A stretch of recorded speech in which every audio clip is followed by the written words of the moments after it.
Hello children. இன்னைக்கு exercise 2.5ல sum number 24 பார்க்க போறோம். In simple interest, a sum of money amounts to rupees 6,200 in 2 years and rupees 6,800 in 3 years. Find the principal and rate of interest. So நம்மள ரெண்டு இது கண்டுபிடிக்க சொல்லியிருக்காங்க. பிரின்சிபலோட வேல்யூவும் கண்டுபிடிக்கணும், ரேட் ஆஃப் இன்ட்ரெஸ்ட்டும் எவ்வளோன்றதை கண்டுபிடிக்க சொல்லியிருக்காங்க. ஸோ என்னெல்லாம் கொடுத்துருக்காங்க அப்படின்னா, ஒரு சம் ஆஃப் மணி அப்படின்னா ஒரு பிரின்சிபல் வேல்யூ வந்து 2 இயர்ஸில் வந்து இவ்வளோ அமௌண்ட் ஆயிருக்கு அப்படின்னு சொல்லியிருக்காங்க. அதுக்கப்புறம் வந்து 3 இயர்ஸில் வந்து 6,800 ஆயிருக்கு அப்படின்னு சொல்லியிருக்காங்க. ஸோ அதே சம் ஆஃப் மணி, அதே பிரின்சிபல் வேல்யூ வந்து 2 இயர்ஸோட எண்டிங்கில் இவ்வளோ அமௌண்ட்டாக மாறிச்சு, 3 இயர்ஸோட எண்டிங்கில் இவ்வளோ அமௌண்ட்டாக மாறி இருக்கு அப்படின்னு சொல்லியிருக்காங்க. ஸோ இப்போ இது ரெண்டோட வேல்யூவை சப்ராக்ட் பண்ணோம்னா 1 இயரில் இருக்கிற சிம்பிள் இன்ட்ரெஸ்ட் எவ்வளோன்னு கிடைக்கும் இல்லையா? அதாவது இப்போ ஒரு ஸ்டோரி மாதிரி நம்ம அண்டர்ஸ்டாண்ட் பண்ணிக்கலாம் இதை. ஸோ ஒரு பிரின்சிபல் வேல்யூ வந்து சிம்பிள் இன்ட்ரெஸ்ட் அது கூட சேர்ந்து ஃபர்ஸ்ட் இயரில் ஒரு சிம்பிள் இன்ட்ரெஸ்ட் ஆட் ஆகி ஃபர்ஸ்ட் ஒரு அமௌண்ட் கிடச்சிருக்கும் இல்லையா ஃபர்ஸ்ட் இயரோட எண்டிங்கில். திரும்ப செகண்ட் இயரில் என்ன ஆயிருக்கும் அப்படின்னா இன்னொரு சிம்பிள் இன்ட்ரெஸ்ட், திரும்பவும் ஒரு சிம்பிள் இன்ட்ரெஸ்ட் ஆட் ஆகி அதோட எண்டிங்கில், அந்த செகண்ட் இயரோட எண்டிங்கில் அமௌண்ட் 2ஆக மாறி இருக்கும். திரும்ப வந்து தேர்ட் இயரில் என்ன ஆயிருக்கும் அப்படின்னா இன்னொரு சிம்பிள் இன்ட்ரெஸ்ட் ஆட் ஆகி அமௌண்ட் 3 கிடச்சிருக்கும்.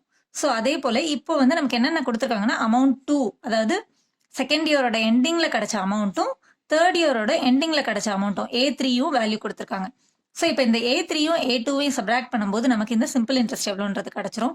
இப்போ நம்ம எப்படி இந்த பிரின்சிபல் வேல்யூ கண்டுபிடிக்க போகிறோம் அப்படின்னா, இந்த அமௌண்ட் 2லேருந்து ஒரு சிம்பிள் இன்ட்ரெஸ்ட், அதே சிம்பிள் இன்ட்ரெஸ்ட் வந்து எல்லாமே சேம் தான், ஒரே பிரின்சிபல் வேல்யூ அப்படிங்கிறதுனால ஒரே சிம்பிள் இன்ட்ரெஸ்ட் தான் இருக்க போகுது. ஸோ இந்த அமௌண்ட் 2ஓட வேல்யூலேருந்து ஒரு சிம்பிள் இன்ட்ரெஸ்ட்டை நம்ம இதை ரெண்டையும் சப்ராக்ட் பண்ணும்போது ஒரு சிம்பிள் இன்ட்ரெஸ்ட் வேல்யூ கிடைச்சிருக்கும் இல்லையா? ஸோ அந்த சிம்பிள் இன்ட்ரெஸ்ட்டை வந்து அமௌண்ட் 2லேருந்து சப்ராக்ட் பண்ணும்போது நமக்கு அமௌண்ட் 1 கிடைக்கும். திரும்ப அதே சிம்பிள் இன்ட்ரெஸ்ட் வேல்யூவை சப்ராக்ட் பண்ணும்போது அமௌண்ட் 1லேருந்து சப்ராக்ட் பண்ணும்போது நமக்கு பிரின்சிபல் வேல்யூ எவ்வளோன்றது கிடைச்சிரும் இல்லையா? ஸோ அதுதான் நம்ம இப்போ ஃபாலோ பண்ண போகிறோம். ஸோ இப்போ என்னெல்லாம் கொடுத்துருக்காங்க அப்படின்னா, அமௌண்ட் இன் 2 இயர்ஸ் வந்து rupees 6,200ன்னு கொடுத்துருக்காங்க. அமௌண்ட் இன் 3 இயர்ஸ் வந்து 6,800ன்னு கொடுத்துருக்காங்க இல்லையா? ஸோ நம்ம வந்து பிரின்சிபல் வேல்யூவும் கண்டுபிடிக்கணும், ரேட் ஆஃப் இன்ட்ரெஸ்ட்டும் கண்டுபிடிக்கணும். ஓகே, ஃபர்ஸ்ட் வந்து நம்ம இப்போ இது ரெண்டையும் சப்ராக்ட் பண்ணி சிம்பிள் இன்ட்ரெஸ்ட் எவ்வளோங்கிறத கண்டுபிடிக்க போகிறோம். So simple interest is equal to A3 minus A2, that is equal to 6,800 minus 6,200 and that is equal to 600. rupees 600 தான் நமக்கு சிம்பிள் இன்ட்ரெஸ்டோட வேல்யூன்னு நமக்கு கிடச்சிருக்கு இல்லையா? ஸோ இப்போ A2ஓட வேல்யூலேருந்து சிம்பிள் இன்ட்ரெஸ்ட்டை சப்ராக்ட் பண்ணி நம்ம A1 ஃபர்ஸ்ட் கண்டுபிடிக்க போகிறோம். So amount in 1 year is equal to A1 and that is equal to A2 minus simple interest. A2 வந்து 6,200 minus 600. So இந்த simple interest value இதிலிருந்து subtract பண்ணும்போது நமக்கு A1 ஓட வேல்யூ கிடைக்கும் இல்லையா? 6,200 minus 600 is 5,600 and that is A1. திரும்ப இப்போ A1ல இருந்து திரும்ப ஒரு simple interest value subtract பண்ணோம்னா நமக்கு principal value கிடைச்சிரும் இல்லையா? So principal is equal to A1 minus simple interest. A1 is 5,600 minus 600. So that is equal to 5,600 minus 600 is 5,000. So இதுதான் வந்து principal value. So ஒரு வேல்யூ நம்ம கண்டுபிடிச்சாச்சு. இப்போ இன்னும் வந்து rate of interest கண்டுபிடிக்கணும் இல்லையா? So principal value தெரிஞ்சிருச்சு நமக்கு. இப்போ number of years வந்து 1 இருக்கும்போது சிம்பிள் இன்ட்ரெஸ்ட்டும் நமக்கு தெரியும் இல்லையா? சிம்பிள் இன்ட்ரெஸ்ட் வந்து 600 நம்ம பார்த்தோம் இல்லையா? ஸோ இப்போ இந்த வேல்யூஸ் எல்லாம் வச்சு நம்ம ஆரோட வேல்யூ கண்டுபிடிக்க போகிறோம். நமக்கு தெரிஞ்ச ஃபார்முலா என்னது? Simple interest is equal to PNR by 100 நமக்கு தெரியும் இல்லையா? ஸோ இதில் வந்து நமக்கு சிம்பிள் இன்ட்ரெஸ்ட் வேல்யூ தெரியும், பிரின்சிபலோட வேல்யூ தெரியும், நம்பர் ஆஃப் இயர்ஸ் தெரியும், ரேட் ஆஃப் இன்ட்ரெஸ்ட் தான் நம்ம கண்டுபிடிக்க போகிறோம்.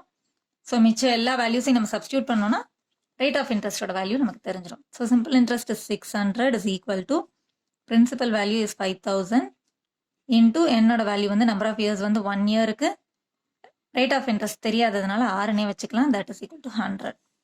ஸோ இப்போ என்ன பண்ணலாம் அப்படின்னா, தெரியாத வேல்யூ வந்து ரைட் ஹேண்ட் சைடை விட லெஃப்ட் ஹேண்ட் சைடில் இருக்கணும்னு நான் நினைக்கிறேன். ஸோ இது எல்லாத்தையும் அப்படியே மூவ் பண்ணுறேன், 600 அந்த சைடு மூவ் பண்ணிக்கிறேன். So 5,000 into 5,000 is 5,000 into R by 100. எதுவுமே நான் சேஞ்சஸே பண்ணலை, 600ஐயும் அந்த பக்கம் அப்படியே நான் மூவ் பண்ணியிருக்கேன். இப்போ R தவிர மித்த எல்லா டேர்ம்ஸையும் நான் ஈக்குவல் டு ஆப்போசிட் சைடுக்கு மூவ் பண்ண போகிறேன். So R is equal to 600 அங்கே தான் இருக்குது. இப்போ 5,000 by 100 அப்படிங்கிறது ஈக்குவல் டு அந்த சைட் போகும்போது ரெசிப்ரோகேட் ஆகும். அதாவது டினாமினேட்டரில் இருக்கிற 100 வந்து நியூமரேட்டருக்கு போயிடும். நியூமரேட்டரில் இருக்கிற 5000 டினாமினேட்டருக்கு வந்துடும். ஓகே, இப்போ சிம்பிளிஃபை பண்ணோம்னா நமக்கு ஆரோட வேல்யூ கிடச்சிரும். ஸோ கீழே 2 0 ஸ்ட்ரைக் அவுட் பண்ணோம்னா மேலேயும் 2 0 ஸ்ட்ரைக் அவுட் பண்ணும். கீழே ஒரு 0 ஸ்ட்ரைக் அவுட் பண்ணால் மேலேயும் இன்னொரு 0 ஸ்ட்ரைக் அவுட் பண்ணும். இப்போ 5 and 60 ரெண்டையுமே 5 டேபிளில் சிம்பிளிஃபை பண்ணலாம். 5 1s are 5, 5 12s are 60. So R is equal to 12%. Rate of interest கண்டுபிடிக்கும் போது எப்பவுமே பெர்சன்டேஜில் தான் வேல்யூ எழுதணும். So that is the answer. Okay, இப்போ அடுத்த சம் பாருங்க. அடுத்த சம் பாருங்க. A sum of rupees 46,900 was lent out at simple interest and at the end of 2 years the total amount was this. Find the rate of interest per year. So இப்போ என்னெல்லாம் values கொடுத்துருக்காங்க அப்படின்னா, a sum of அப்படின்னா ஒரு principal value, இவ்வளோ வேல்யூவை வந்து simple இன்ட்ரெஸ்ட்க்கு கொடுத்துருக்காங்க. And at the end of 2 years, 2 years கழிச்சு இவ்வளோ டோட்டல் அமௌண்ட்டாக மாறி இருக்கு அப்படின்னு சொல்கிறாங்க. ஸோ இந்த வேல்யூ வந்து சிம்பிள் இன்ட்ரெஸ்ட் கூட ஆட் ஆகி இவ்வளோவா மாறி இருக்கு. ஸோ சிம்பிள் இன்ட்ரெஸ்ட் எவ்வளோன்னு கொடுக்கல, டோட்டல் அமௌண்ட் வந்து இவ்வளோவா மாறி இருக்குன்னு மட்டும் சொல்லியிருக்காங்க. Find the rate of interest per year. Okay, இப்போ நம்ம ரேட் ஆஃப் இன்ட்ரெஸ்டோட வேல்யூ கண்டுபிடிக்கணும். என்னெல்லாம் கொடுத்துருக்காங்கிறத ஃபர்ஸ்ட் எழுதிடலாம். ஸோ பிரின்சிபல் வேல்யூ கொடுத்துருக்காங்க rupees 46,900 கொடுத்துருக்காங்க.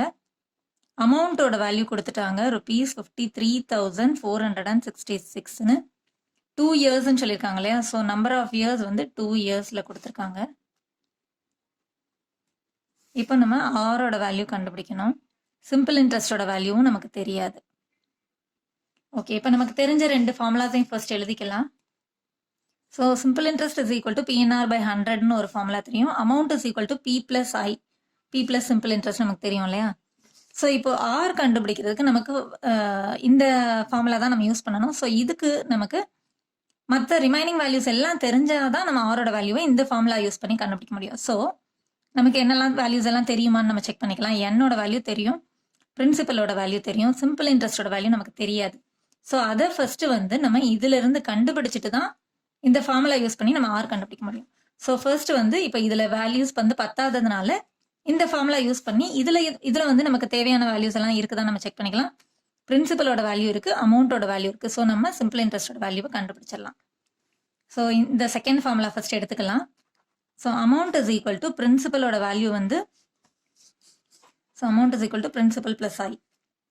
இப்போ அமௌண்ட்டோட வேல்யூ வந்து 53,466ன்னு கொடுத்துருக்காங்க இல்லையா.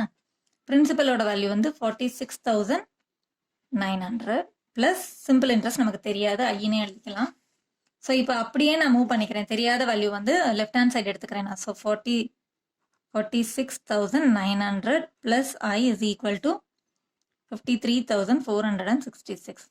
இப்போ ஐ தவிர இந்த எல்லா டேர்ம்ஸையும் நான் அந்த சைடு மூவ் பண்ண போகிறேன். இஸ் ஈக்குவல் டு 53,466 மைனஸ் இந்த பக்கம் பிளஸ்ல இருக்கிற வேல்யூ வந்து இந்த பக்கம் வரும்போது மைனஸாக மாறும்.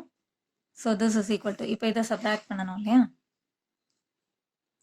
ஸோ இப்போ இது ரெண்டையும் சப்ராக்ட் பண்ணும்போது 6,566ன்னு கிடைக்குது. இது சிம்பிள் இன்ட்ரெஸ்டோட வேல்யூ. ஸோ இப்போ இந்த வேல்யூஸ் எல்லாத்தையும் யூஸ் பண்ணி நம்ம ஃபர்ஸ்ட் ஃபார்முலாவில் சப்ஸ்டியூட் பண்ணி ஆரோட வேல்யூ கண்டுபிடிக்க போகிறோம். ஸோ பிரின்சிபலோட வேல்யூ rupees 46,900. என்னோட வேல்யூ வந்து 2 years கொடுத்துருந்தாங்க. இப்போ ஆரோட வேல்யூ நம்ம கண்டுபிடிச்சிடலாம். So simple interest is equal to PNR/100 அப்படிங்கிற இடத்துல எல்லாம் ஆரை தவிர மித்த ரிமைனிங் வேல்யூஸ் எல்லாம் நமக்கு இருக்கு இல்லையா. ஸோ சிம்பிள் இன்ட்ரெஸ்ட் வந்து 6,566 is equal to principal value வந்து 46,900 இன்டூ என்னோட வேல்யூ 2, ஆர் தெரியாதுங்கிறதுனால ஆறுனே எழுதிக்கலாம், பை 100 எழுதிக்கிறோம். ஸோ இப்போ தெரியாத வேல்யூ வந்து லெஃப்ட் ஹேண்ட் சைடில் ரைட் ஹேண்ட் சைடில் இருக்குது. ஸோ அதை நம்ம அப்படியே வந்து மூவ் பண்ணி லெஃப்ட் ஹேண்ட் சைடுக்கு எழுதிக்கலாம். 46,900 into 2 into R by 100 is equal to 6,566. இப்போ என்ன பண்ண போகிறோம் அப்படின்னா ஆர் தவிர மித்த ரிமைனிங் டேர்ம்ஸ் எல்லாம் அந்த சைடு நம்ம மூவ் பண்ண போகிறோம். So R is equal to 6,566 into டினாமினேட்டரில் இருக்கிற 100 நியூமரேட்டருக்கு போயிடும். நியூமரேட்டரில் இருக்கிற வேல்யூஸ் எல்லாம் டினாமினேட்டருக்கு வந்துடும். 46,900 இன்டூ 2. ஓகே, இப்போ எண்டிங்கில் இருக்கிற ஜீரோஸை ஸ்ட்ரைக் அவுட் பண்ணிடலாம். கீழே 2 0 கட் பண்ணோன்னா மேலேயும் 2 0 ஸ்ட்ரைக் அவுட் பண்ணிக்கலாம். இப்போ இது ரெண்டையும் 2 டேபிளில் சிம்பிளிஃபை பண்ணலாம். 2 1s are 2, 2 3s are 6, 2 2s are 4, remaining 1 carry over, 2 8s are 16, 2 3s are 6. இப்போ இது வந்து 3 டேபிளில் போகாது, இதுவும் 3 டேபிளில் போகாது. இப்போ இது ரெண்டுமே வந்து 7 டேபிளில் சிம்பிளிஃபை பண்ணலாம். 7 6 are 42, ரிமைனிங் 4 கேரி ஓவர் கொடுத்தோம்னா 7 7s are 49.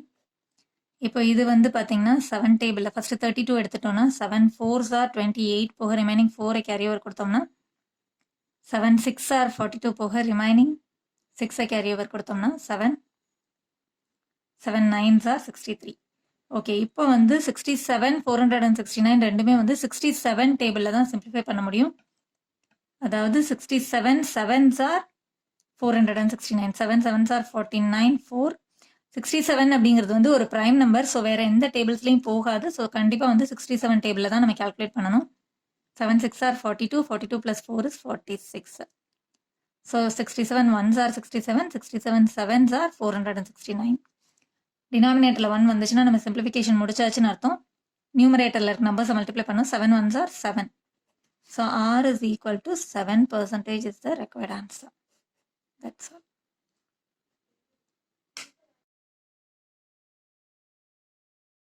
Contact 944 540 9416.